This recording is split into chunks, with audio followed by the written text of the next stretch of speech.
Hey guys, welcome you all. So ये है हमारा 100 रूल्स ऑफ ग्रामर पार्ट 4। बीच में सीरीज में हॉल्ट लग गया था, बट डोंट वरी, अब से बिल्कुल कंटिन्यू रहेगी, तो रिलीजियसली फॉलो करना। एग्जाम के पहले हम इसको फिनिश कर देंगे एंड बहुत अच्छे से रिवीजन भी हो जाएगा, इस बात की टेंशन आप मत लो। अब ये बिल्कुल कंटिन्यू रहने वाली है। ओके, सो आज हम जो रूल्स पढ़ने वाले हैं ना, वहां से भर भर के क्वेश्चंस पूछे जाते हैं। हर एक एग्जाम की हर एक शिफ्ट में कम से कम 2 क्वेश्चंस तो आते हैं, तो बहुत जरूरी है कि इस वीडियो को आप बिल्कुल एंड तक देखो। राइट, अगर नए हो तो इस चैनल को सब्सक्राइब कर लेना, आपको बहुत इंटरेस्टिंग एंड यूजफुल वीडियोस मिल जाएंगी। हमने ब्लैक में वोकेबलरी सीरीज स्टार्ट करी है, उसको फॉलो करोगे तो वोकेबलरी जो सेक्शन है वो बहुत ज्यादा स्ट्रांग हो जाएगा, बिल्कुल गारंटी है।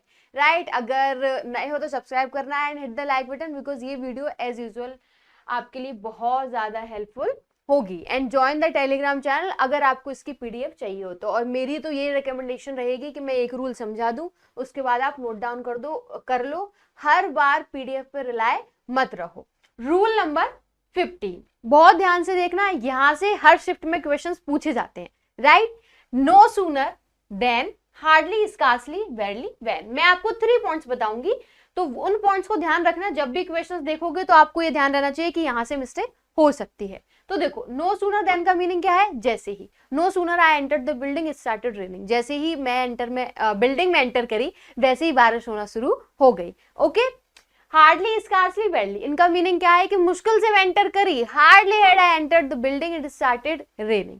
तो हिंदी में तो मीनिंग कुछ ज्यादा अंतर नहीं आ रहा है, तो समझना कैसे है? देखो, नो सूनर का पैर हमेशा देन से बनेगा। फर्स्ट पॉइंट ये है कि करते क्या है वो, हार्डली, स्कार्सली, वेरली का वेन के साथ बनता है, वो इन पैर को इंटरचेंज करके देते हैं। नो सूनर के साथ वेन कर देते हैं, हार्डली, स्कार्सली, वेरली के साथ देन कर देते हैं। तो जब भी आप ऐसे क्वेश्चंस देखोगे तो आपका पहला काम क्या होना चाहिए कि आप देखो कि क्या पैर सही तरीके से हैं। नो सूनर का देन के साथ है, हार्डली का वेन के साथ ही है ना। तो फर्स्ट पॉइंट ये हुआ। सेकंड ये है कि ऐसे क्वेश्चंस के साथ हमेशा इन्वर्जन यूज होता है। क्या यूज होता है? इन्वर्जन। इन्वर्जन क्या होता है? जब सब्जेक्ट से पहले हेल्पिंग वर्ब आती है तो उसे इन्वर्जन बोलते हैं। ओके, समझ में आया? हैड आई, डिड शी, ये तो हम इतने सारे रूल्स में लर्न कर चुके हैं, बट फिर भी मैंने आपको बता दिया। इन्वर्जन यूज होता है। इन्वर्जन कहाँ यूज होता है?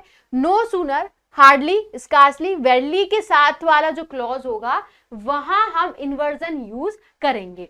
For example, hardly had he arrived when the meeting started. तो देखो, इन्वर्जन यूज हुआ है। ओके, बस वो आया ही था, मुश्किल से आया ही था कि मीटिंग स्टार्ट हो गई। समझ आया? तो हमने क्या देखा कि पहला इन्वर्जन है और दूसरा हार्डली के साथ व्हेन पैर बना हुआ है। तो 2 पॉइंट्स हो गए। अब थर्ड पॉइंट क्या है? थर्ड पॉइंट भी बहुत ज्यादा इंपॉर्टेंट है। देखो जरा, ये पॉइंट हो गए, फर्स्ट पॉइंट, सेकंड पॉइंट, और थर्ड पॉइंट हमारा ये है कि हार्डली, ये वाले, इनके साथ जो क्लॉज होगा ना, वो या तो पास्ट इंडेफिनिट में होगा, राइट, या फिर पास्ट परफेक्ट में होगा। इट मींस या तो हैड आएगा या डिड आएगा। और जो दूसरा वाला क्लॉज होगा देन और व्हेन के साथ जो होगा, वो हमेशा पास्ट इंडेफिनिट में बनेगा। समझ में आया? तो जब भी आप नो सूनर वाले, हार्डली वाले क्वेश्चन देखोगे तो 3 पॉइंट्स पे आपकी नजर होनी चाहिए कि इन्वर्जन यूज हो, हैड या डिड में से कुछ यूज हुआ हो, या फिर इनका पैर बिल्कुल उन्हीं के साथ बना हो। नो सूनर का देन के साथ, हार्डली का व्हेन के साथ। बस यहीं से क्वेश्चंस पूछे जाएंगे। ठीक है, बहुत ध्यान से लिखना। पीडीएफ तो मैं आपको दे दूंगी, but I want you to make the notes properly. Okay, देखो, hardly had he arrived when the meeting started. तो हार्डली के साथ व्हेन आया है, first point.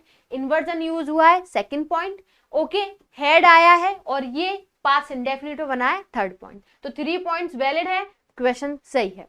No sooner did she arrive than it started raining. बस वो क्या आई थी कि बारिश होना शुरू हो गई। तो नो सूनर के साथ इन्वर्जन यूज हुआ है, हमने कहा या तो डिड आएगा या हैड आएगा, सही है। नो सूनर के साथ देन है, ये भी सही है। पास्ट इंडेफिनिट में started raining. Scarcely had she put the baby to sleep when a loud noise woke him up. पता है, उसने मुश्किल से अपने बच्चे को सुलाया ही था कि एक आवाज ने उसको उठा दिया। तो scarcely had she सही है। ओके, इन्वर्जन यूज हुआ है। पुट की first, second, third form put ही होती है, और scarcely के साथ when यूज हुआ है, और ये हमारा पास्ट इंडेफिनिट में बना है, सही है। Hardly did he reach home when the telephone ring, बस वो घर पे पहुंचा ही था कि टेलीफोन की घंटी बज गई।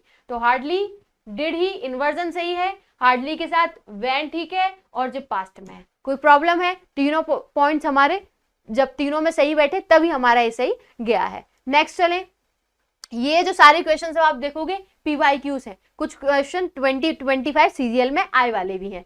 Okay, scarcely he see his opponent than he went numb with fear. एक बार को ऑप्शंस भूल जाओ।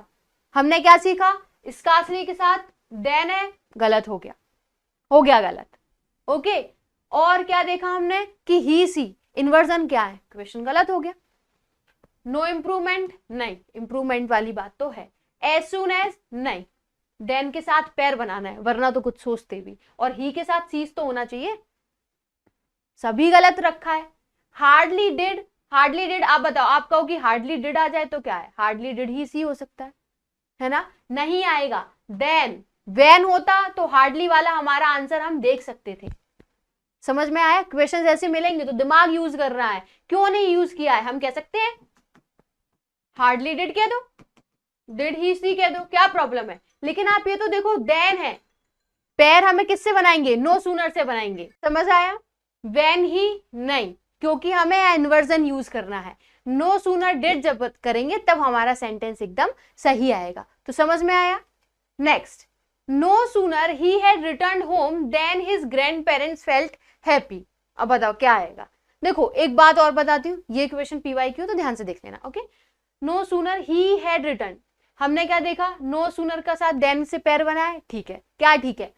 नो सूनर के साथ देन का पैर बनना है, लेकिन यहाँ प्रॉब्लम है, ये THEN वाला है और ये देन, हमने पैर बनाना है देन के साथ, AN वाला, ना कि EN वाला। गड़बड़ हो गई, ठीक है, मिस्टेक समझ में आ गई, क्योंकि ऐसे क्वेश्चंस पूछे जा रहे हैं तभी तो दे रखा है। तो did he return home than, देखो देखते हैं, ही हैड रिटर्न, नहीं, गलत हो जाएगा। Okay, had he return home when, no sooner का पैर किसके साथ बनेगा? देन के साथ, तो व्हेन के साथ क्या कर रहा है? No improvement. Did he return home than आएगा, तो no sooner did he return home than his grandparents felt happy. Okay, तो जैसे ही वो अपने घर वापस आया उसे ग्रैंड पेरेंट्स को ना खुशी हुई। ओके, अब देखो आप कहोगे कि हैड होना चाहिए था, आपने डिड कर दिया है ना, आपने तो सेंस चेंज कर दिया। देखो एक बात है, ऑप्शंस के अकॉर्डिंग हमें एक्ट करने की जरूरत है। आपका कहना ठीक है, बट मैंने क्वेश्चन क्यों दिया? क्योंकि प्रीवियस ईयर में मुझे पता था कंफ्यूजन होगी। ओके, देखो अगर ये ऑप्शन में दिया रहता ना, हैड ही रिटर्न्ड होम, तो फिर हम इसको चूज नहीं करते, हम इसको लगाते। लेकिन हमारी मजबूरी क्या है कि हमारे ऑप्शन में ही नहीं है। नो इंप्रूवमेंट तो लगा नहीं सकते बिकॉज इन्वर्जन नहीं दे रखा और देन वाला पैर भी गलत है। तो हमें ऑप्शन जो हमारा सटीक ऑप्शन होगा, जो हमारा सबसे बेस्ट ऑप्शन होगा, हम उस पर जाएंगे। तो इसमें इन्वर्जन नहीं था तो ये नहीं लगा सकते, वैन के साथ नो सूनर का पैर नहीं बन सकता, नहीं लगा सकते, मिस्टेक है ये नहीं। अब हमारे पास बचा ये ऑप्शन है तो इस पे जाते। अगर हमारे पास ये वाला भी ऑप्शन रहता तो फिर हम इस पे जाते। समझ में आया? ओके, तो हमें बहुत ध्यान से अपने एग्जाम में फोकस करने की जरूरत है। इसलिए सिर्फ लर्न करना काफी नहीं है, प्रैक्टिस भी उतनी ही इंपॉर्टेंट है। Fine, now no sooner did we arrived at the airport then we got into an argument with the cab driver। हम ना बस पहुंचे ही थे एयरपोर्ट पे कि हमारी कैब ड्राइवर के साथ आर्ग्यूमेंट हो गई। तो हमें क्या देखना है? नो सूनर का पैर देन से है, ठीक है, 1 पॉइंट। इन्वर्जन यूज हुआ है, 2nd पॉइंट। हेल्पिंग वर्ब भी ठीक है, 3rd पॉइंट। अब मिस्टेक कहाँ है? अब हमने ये पॉइंट देख लिया ना, एक नजर में पड़ गए। ऐसा तो नहीं कि बहुत सदियां लग गई हो, बहुत 2-3 मिनट लग गए हो, सेकंड्स का खेल है, प्रैक्टिस होगी सेकंड्स का। बट हमने क्या देखा? डिड के साथ हमेशा बेस फॉर्म आती है, तो डिड वी अराइव आएगा। Part error A. समझ आया? Now hardly I had finished my meal when the waiter started to ask for a tip. एक बार को ना ऑप्शंस छोड़ दो, अगर सेंटेंस इंप्रूवमेंट है तो ऑप्शन छोड़ दो। हमें क्या देखना है? वैन के साथ हार्डली पैर सही है, 1 पॉइंट। ओके, है ठीक है, बट इन्वर्जन गलत है, इन्वर्जन नहीं दे रखा, तो नो सूनर आएगा, नहीं आएगा। क्यों नहीं आएगा? बिकॉज वैन के साथ पैर बनाना है हमें। नो सूनर आएगा, नहीं आएगा। हार्डली आई फिनिश, नहीं, hardly had I finish, inversion चाहिए। Now rule number 16। तो वहां तक बहुत अच्छे समझ में आया होगा, आई होप सो। कोई भी प्रॉब्लम है तो कमेंट सेक्शन में पूछ लेना, तो मैं नेक्स्ट वीडियो में आपको बता दूंगी। The sister of a sister of, बहुत छोटा है बट क्वेश्चंस आते हैं तो समझना जरूरी है। देखो जब आर्टिकल दा दिया होगा ना तो ऑफ के बाद ऑब्जेक्टिव केस यूज होगा। कैसा? Objective case. तो the sister of me objective case होता है। बट अगर आ आर्टिकल दिया है तो make sure possessive case use करना पड़ेगा आपको। Possessive case, a sister of mine. Okay, चलो एक एग्जांपल देखें। The sister of me is going to market. The sister of me is going to market. तो मी आया है, आप क्या लगाओ? आप यू लगाओ, हिम लगाओ, हर। ये सारे हमारे ऑब्जेक्टिव केस हैं। The sister of me, the sister of you, the sister of him, the sister of her. समझ आया? But on the other hand when we talk about a, तो a sister of mine, hers, yours होने की जरूरत है। हमें क्या use करना है? Possessive case. A sister of mine, a sister of hers, a sister of yours. समझ में आया? सिंपल सी बात है कि दा आ जाए तो ऑब्जेक्टिव केस और आ जाए तो पॉजेसिव केस। एक रूल हमने प्रीवियस वीडियो में सीखा था, ये आर्टिकल का डिफरेंस होता है कि अगर दा नंबर ऑफ आएगा, दा नंबर ऑफ और आ नंबर ऑफ, सीखा था अगर याद होगा तो। क्या किया था बताना कमेंट में, मैं बता देती। चलो, दा नंबर ऑफ स्टूडेंट्स आ गया और आ नंबर ऑफ स्टूडेंट्स आ गया, तो यहां हम सिंगुलर हेल्पिंग वर्ब यूज करेंगे इज और यहां आर करेंगे। ठीक है, छोटा है बट यहां से एरर आती है। सिमिलरली यही है, थोड़े से आर्टिकल से चीजें चेंज हो गई। ओके, नाउ रूल नंबर 17 देखते। Rule number 17, okay, unless and until. ध्यान से एकदम बहुत फोकस से देखना, थोड़ा समझने वाला है। तो अगर आप इसकी हिंदी करोगे तो आपको ज्यादा कुछ नहीं मिलेगा, बिकॉज अनलेस एंटिल का ये हो रहा है कि जब तक नहीं, जब तक तुम यहां नहीं आओगे मैं नहीं जाऊंगा। ओके, तो इसको वैसे समझो, अनलेस एंड अनटिल। तो देखो, अनलेस है ना, कंडीशन बताता है। क्या बताता है? कंडीशन ओरिएंटेड है। ओके, एंड अनटिल जो है, अनटिल टाइम ओरिएंटेड है। जब हम अनटिल वाला सेंटेंस पढ़ेंगे तो हमें ऐसा लगेगा कि हम यहाँ टाइम से कुछ कनेक्ट कर रहे हैं, और जब हम अनलेस पढ़ेंगे तो हमें कंडीशन पता पड़ेगी कि एक कंडीशन दूसरी कंडीशन पर डिपेंडेंट है। ओके, जब तक आप यहाँ नहीं आओगे मैं उसके साथ नहीं जाऊंगी। तो यहाँ क्या है? यह कंडीशन हो रही है। समझ आ रहा कि जब तक उसका बर्थडे नहीं आ जाता मैं सेलिब्रेट नहीं करूंगी। तो यहाँ क्या बात हो रही है? बर्थडे नहीं आ जाता, एक टाइम की बात हो रही है, उसके बर्थडे की बात हो रही है। एग्जाम्पल समझेंगे तो आपको समझ में आ जाएगा। ओके, अनलेस, अनलेस जो है वो कंजक्शन है, but on the other hand when we talk about until, तो अनटिल कंजक्शन तो है ही, साथ में अनटिल प्रेपोजिशन भी है। ओके, तो हम इसको कैसे एज अ प्रेपोजिशन यूज करते हैं, एज अ कंजक्शन यूज करते हैं, हम सब समझने वाले हैं। तो ये समझ में आया। अब हम थोड़े एग्जाम्पल देख लें। देखो, ये मैंने सारी चीज बताई।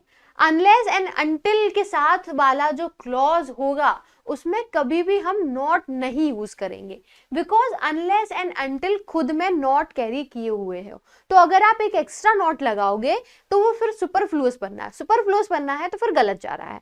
ठीक है, और अनलेस एंड अनटिल वाला जो क्लॉज होगा वो प्रेजेंट इंडेफिनिट में बनेगा, इवन दो यू फील कि हाँ ये तो फ्यूचर में, कि जब तक आप नहीं आओगे मैं नहीं जाऊंगा, तो आपको लग तो रहा है कि फ्यूचर में जा रहा है, लेकिन फ्यूचर में नहीं बनाना है, प्रेजेंट इंडेफिनिट। जब हमने कंडीशनल सेंटेंसेस लर्न किए थे इफ वाले, तो हमने देखा था ना कि जो इफ वाला है वो प्रेजेंट इंडेफिनिट में ही बनता है, इवन दो यू फील कि हाँ फ्यूचर में जा रहा है। अगर आपने वो वीडियो नहीं देखी है तो ज्यादा इंटेलिजेंट मत बनो, उस वीडियो को देख लो। ठीक है, आपको लग रहा है कि वो अलग से, फिर कहोगे एग्जाम में आया आपने तो 100 रूल्स ऑफ ग्रामर में नहीं कराया था, वो भी इसी का ही एक पार्ट है। तो इस वीडियो को देखने के बाद उसको देख लेना। ओके, क्योंकि वहां से क्वेश्चंस पूछे जाते हैं।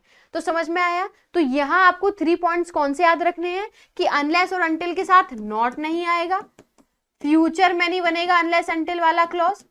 ठीक है, चलो, अनलेस और सेकंड वाला फ्यूचर में बन सकता है।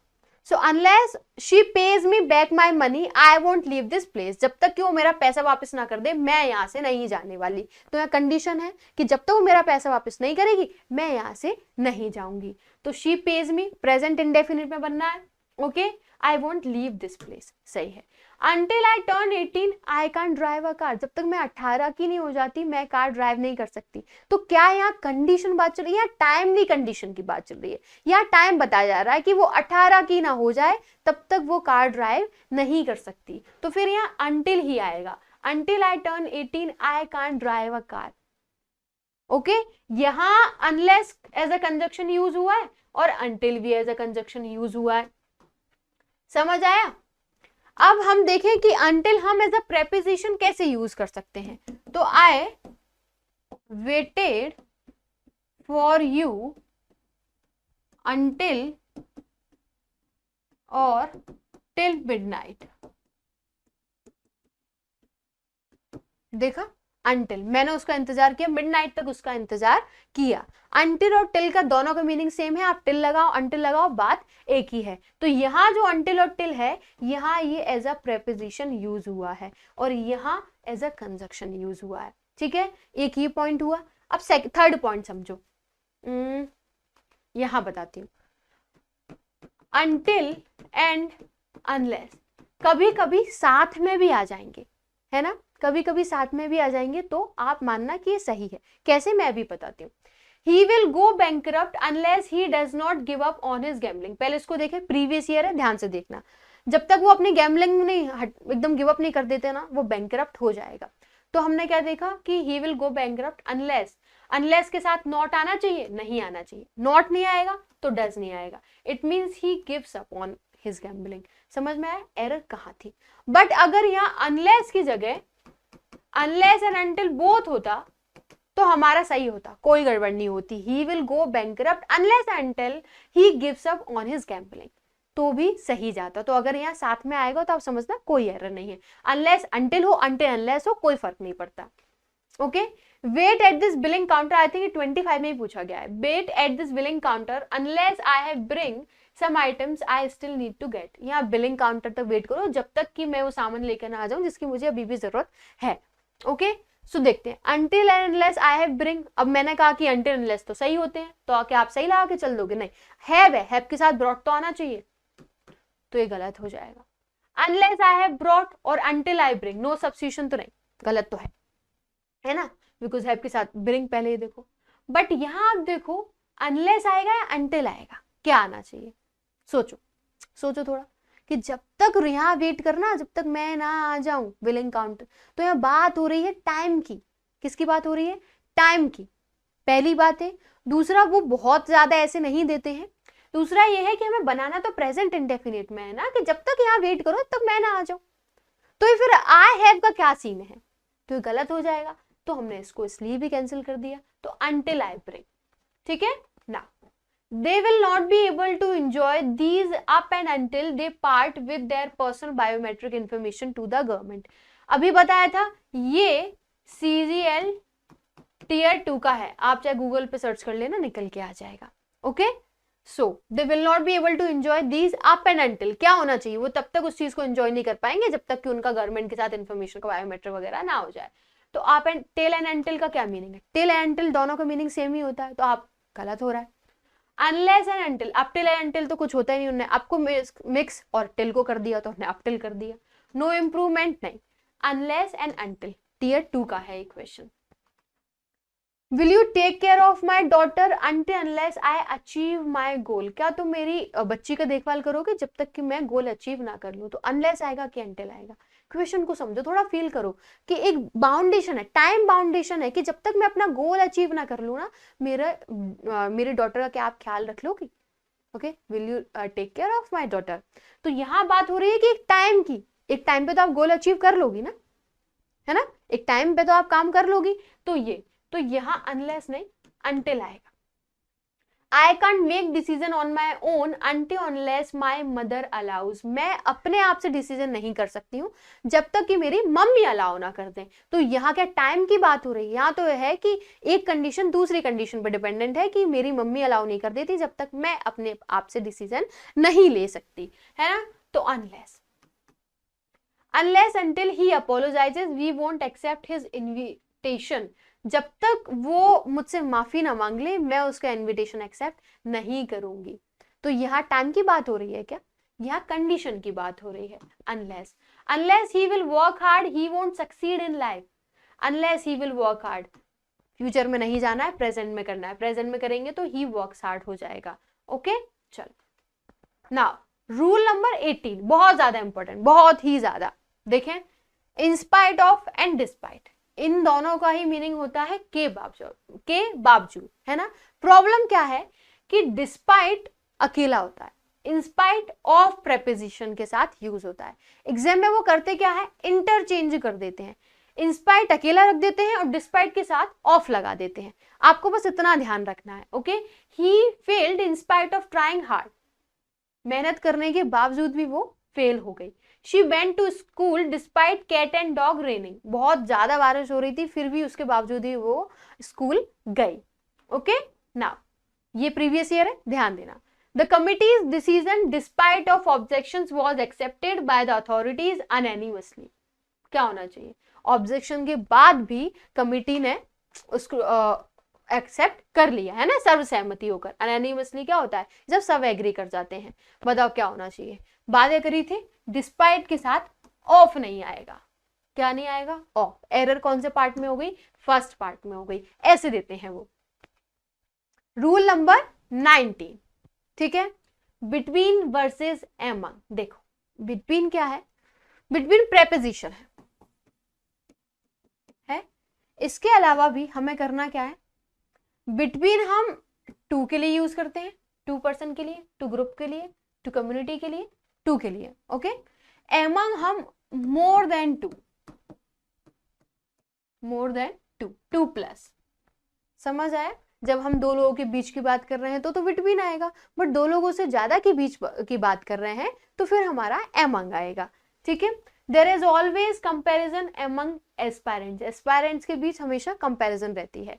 तो ये एस्पायरेंट्स कितने हैं, बहुत सारे हैं। ओके, तो among. From now on there is no grudge between Seena and Meena, तो यहाँ दो लोगों की बात हो रही है कि सीना और मीना के बीच अब कोई मनमुटाव नहीं है। From now on there is no grudge between Sina and Meena, तो दो लोगों की बात है, among लगाओगे तो गलत हो जाएगा। I can't choose between vanilla and strawberry, मैं स्ट्रॉबेरी और वनीला के बीच में चूज नहीं कर सकती हूँ। I can't choose among different flavors of ice cream, तो यहाँ क्या बात हो रही है, different flavors of ice creams की बात हो रही है, तो यहाँ प्रॉब्लम हो जाएगी, फिर यहाँ between नहीं among आएगा। between जो है वो हमेशा and से फॉलो होता है।